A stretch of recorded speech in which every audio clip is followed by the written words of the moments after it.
Thanks for watching Coin Collecting Fun, the king of hobbies and the hobby of kings. Hit that like button and subscribe. It really helps out the channel and is greatly appreciated.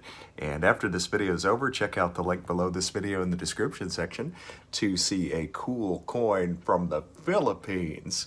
That video currently has over 900 likes.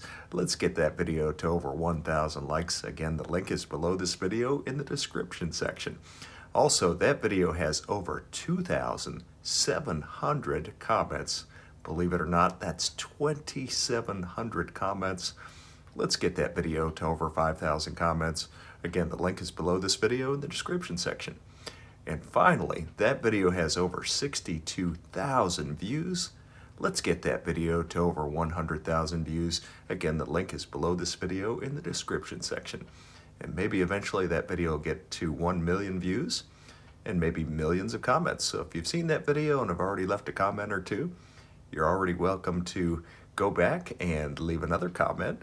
And you're always welcome to leave 1 or 2 billion comments if you'd like on that video, because there are no limits to the number of comments you can leave on that video, on this video, or any coin collecting fun video for that matter. So here is a lovely 1944 Walking Liberty half dollar. And before we talk about this coin, just wanted to invite you to share this video with all your coin collecting friends out there. The face value of this coin is 50 cents.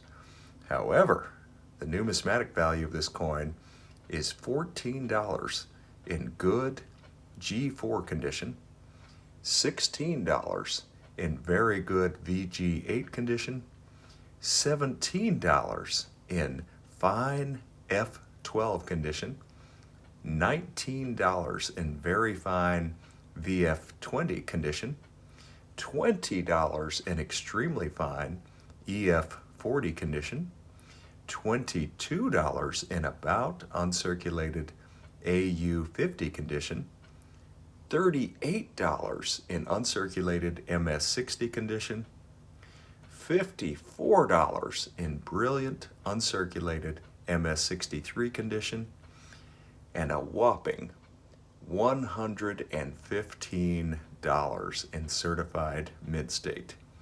28,206,000 were produced. This coin was minted at the Philadelphia Mint, and there is no mint mark.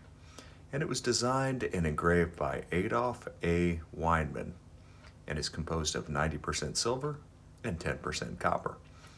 The diameter of this coin is 30.6 millimeters, and this coin's weight is 12.5 grams. The silver weight of this coin is 0.3617 ounces, and the silver melt as of Wednesday, October 27th, 2021, is $8.74. So let's talk about the cost of living in 1944. You could buy a new house for only $3,450.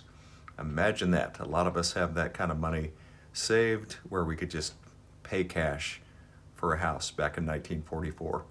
If and only if we had a time machine to go back, and after we've saved a bunch of today's inflated dollars and went back in time and bought a house for that cheap. Now I'm seeing condominiums around where I live for $500,000 for a condominium, and townhomes for $700,000 and above. And you can only imagine it gets more expensive from there if you go into like single family homes, or if you go into like estate homes, McMansions, you know, those mini mansions, some genuine mansions with a lot of property, like acres and acres. There's some communities where every household has a minimum of 5 acres in certain developed neighborhoods, you know, certain developments, which is really amazing if you think about it. You could buy a gallon of gas for your car in 1944 for just 15 cents. Imagine that, 15 cents per gallon. And if you decided that you weren't ready to buy a house, you can get some pretty good cheap rent back in 1944, as the average cost for new house rent was $50 a month.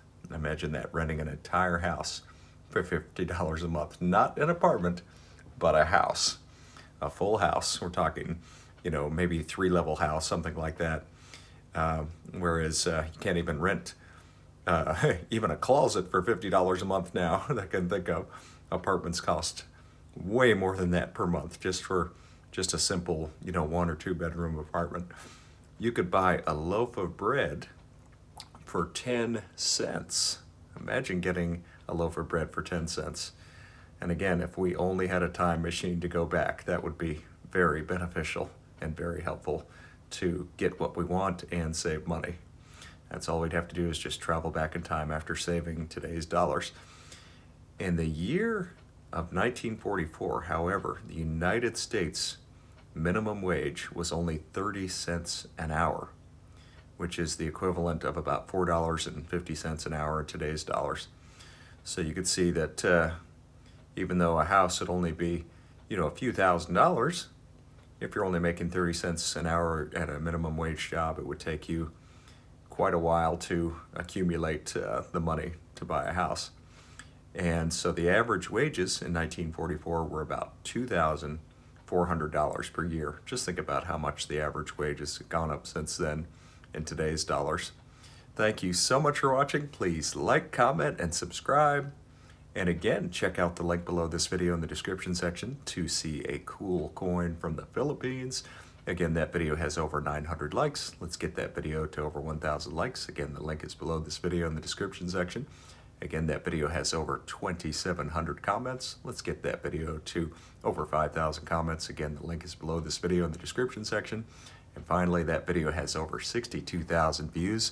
Let's get that video to over 100,000 views.